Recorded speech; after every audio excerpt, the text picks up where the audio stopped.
So I attempted to, well, I did a little bit, listen to this Putin speech, and I couldn't do it because, except for maybe 10, 15 minutes, because it was absolute drivel.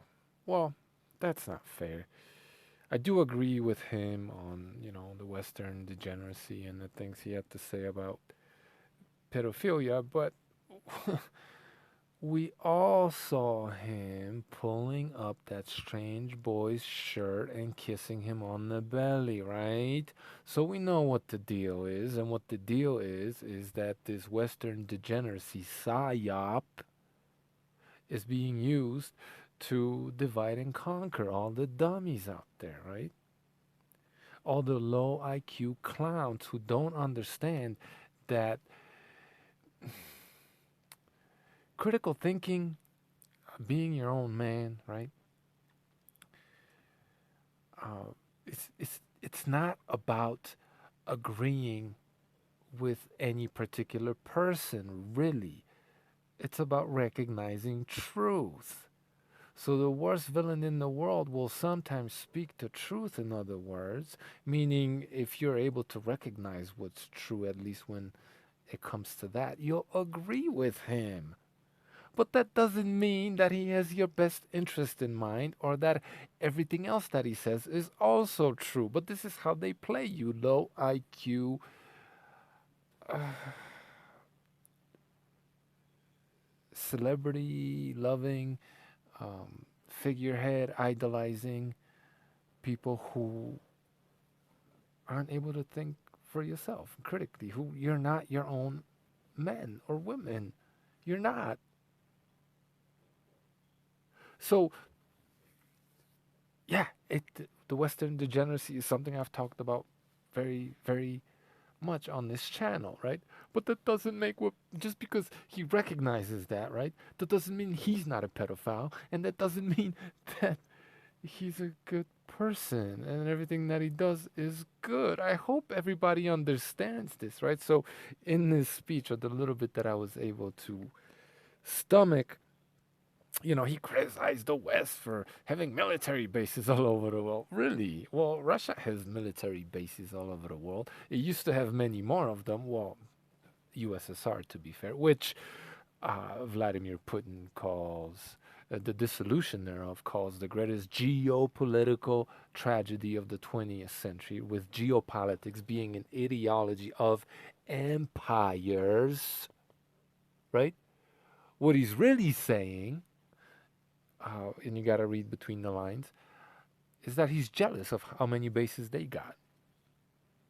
Uh, that's what this comes down to. Russia has plenty of military bases all over the world, and they're building more, and they used to have more. And he's bemoaning that fact, right? He's a hypocrite. He's just projecting. He wants to be in the he wants Russia to be in the position that U.S. is in, obviously, right? This is what empires do. All this degeneracy talk, all that stuff, that's for dumb motherfuckers to latch onto, right? So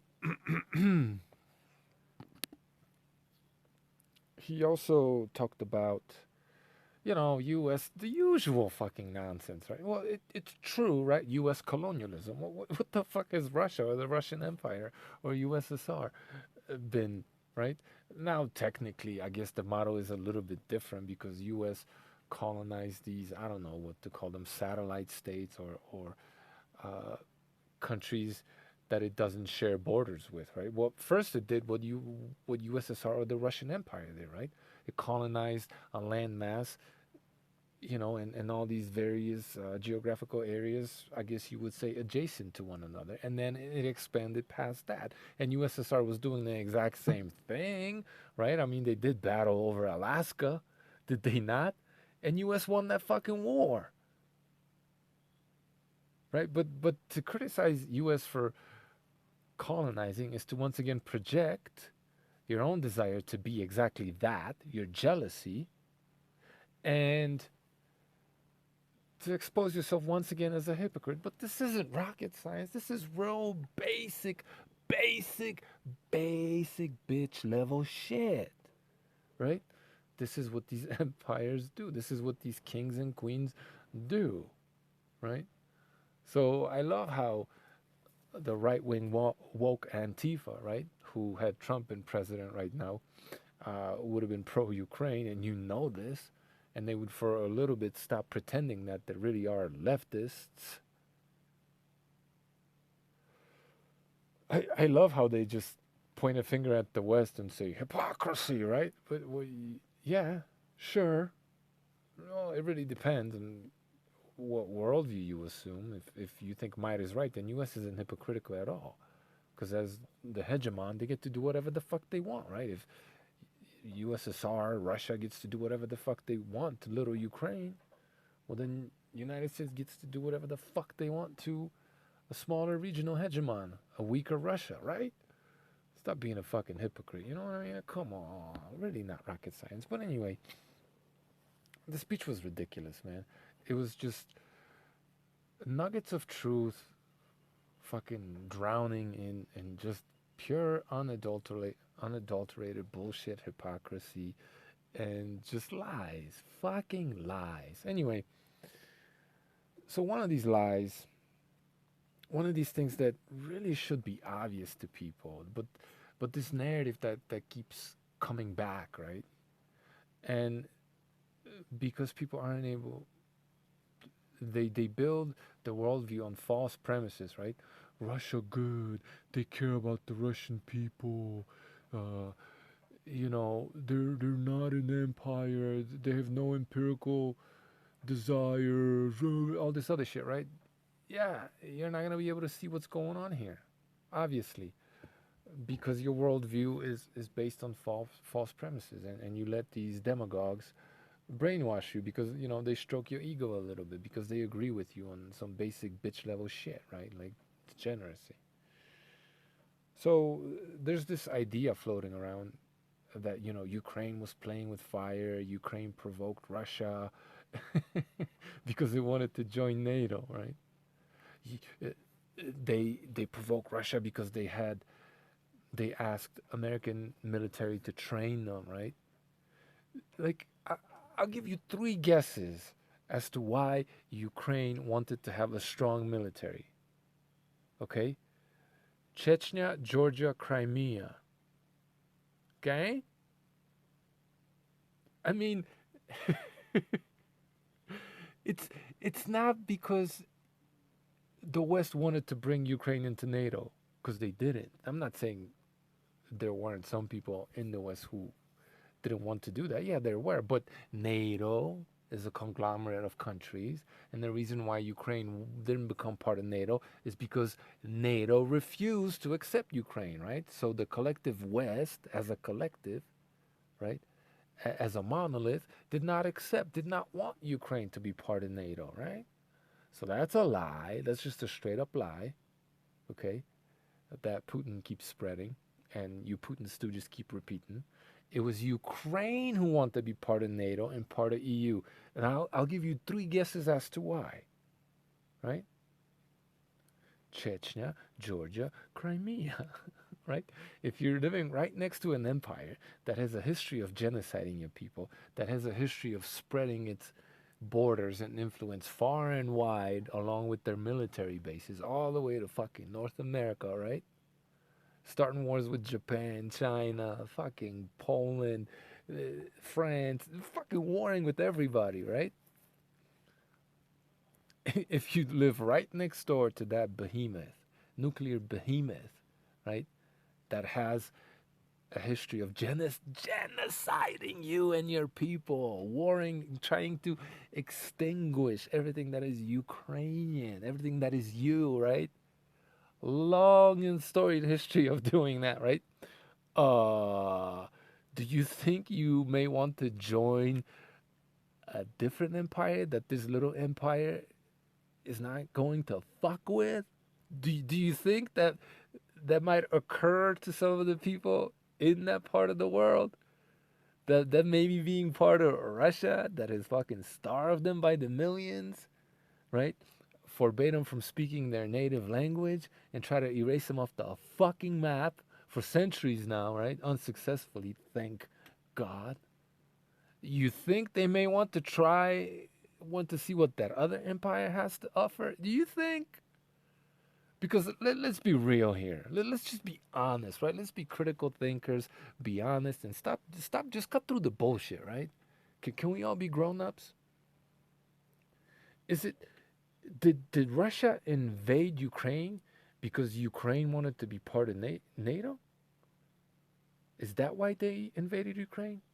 Or did they invade Ukraine because Ukraine wasn't able to be part of NATO?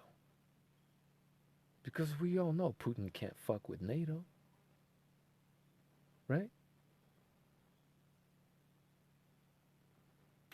And because it was obvious to anybody with a fucking brain and basic bitch level understanding of history and what the Russian behemoth is, always was, and forever will be, so long as it's here.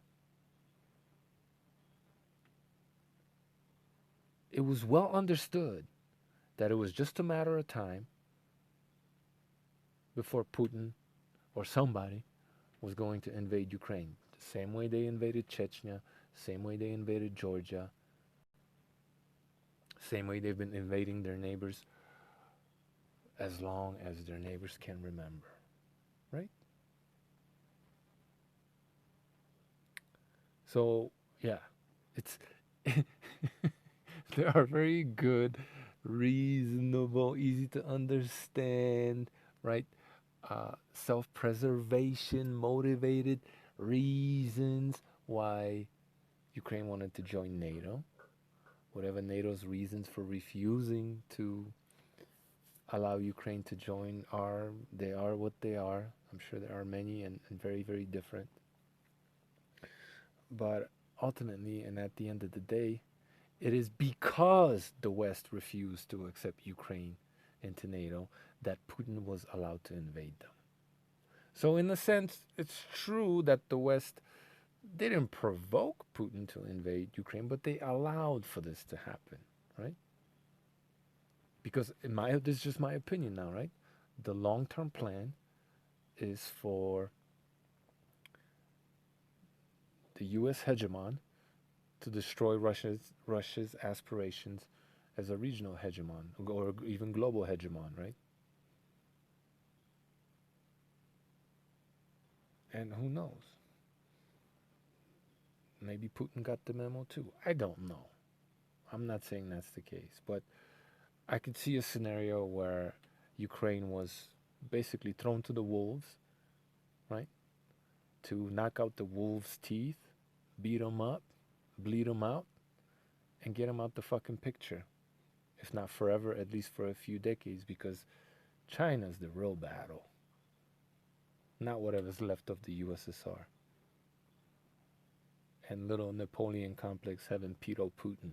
Man, the dude ain't shit. The guy ain't shit. Anyway, that's all I gotta say. This whole idea that because Ukraine, no, the reason why Ukraine wanted to join NATO is so that Russia wouldn't invade them, and because NATO refused to admit them, that gave Russia the green light to invade them, right? Or if I'm wrong, right? If I'm wrong, once Finland and Sweden are in NATO, right? Russia's gonna invade them too, right? Right? I thought so. Thanks for watching.